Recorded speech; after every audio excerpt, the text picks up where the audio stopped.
ജീവിതത്തിൽ പരാജയം അനുഭവിക്കാത്തവർ വളരെ ചുരുക്കമാണ്. അതേപോലെ തന്നെ ഒറ്റപ്പെടലുകളും അവഗണനകളും ഒക്കെ നേരിട്ട അനേകം പേരെ നമുക്ക് കാണുവാൻ കഴിയും.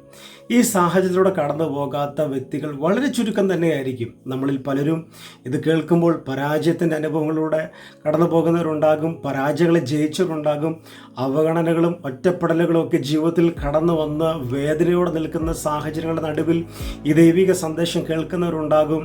എന്നാൽ ഇതിൻ്റെ എല്ലാം നടുവിൽ ദൈവത്തിന് നമ്മളോട് പറയാൻ ഒരു ശബ്ദമുണ്ട് എന്നുള്ളത് തന്നെയാണ് നമ്മളെ പിടിച്ചു നിർത്തുന്നത്. എന്നാൽ അനേകം വ്യക്തികളൊന്ന് നോക്കിയാൽ പലർക്കും പറയാൻ കഴിയുന്നൊരു കാര്യം, എൻ്റെ ജീവിത സാഹചര്യങ്ങളുടെ നടുവിൽ ഞാൻ കയറി വന്ന പല മേഖലകളും ഞാൻ ഇല്ലാതെ ആയിപ്പോകേണ്ട സാഹചര്യങ്ങളായിരുന്നു. പക്ഷേ ഞാൻ നിന്നതല്ല, ദൈവം എന്നെ നിർത്തിയതാണ്. യോബിൻ്റെ പുസ്തകത്തിലും പറയുന്നുണ്ട്, ഒരു വൃക്ഷമായാൽ ഒരു പ്രത്യാശയുണ്ട്, അതിനെ വെട്ടിയാൽ പിന്നെയും അത് കിളിർക്കുമെന്ന് ദൈവത്തിൻ്റെ വചനം പറയുന്നു. പലപ്പോഴും ജീവിതത്തിൽ നീ വളരരുതെന്ന് പറഞ്ഞ് വെട്ടിയ പല സാഹചര്യങ്ങൾ ജീവിതത്തിൽ ഉണ്ടായിരിക്കാം.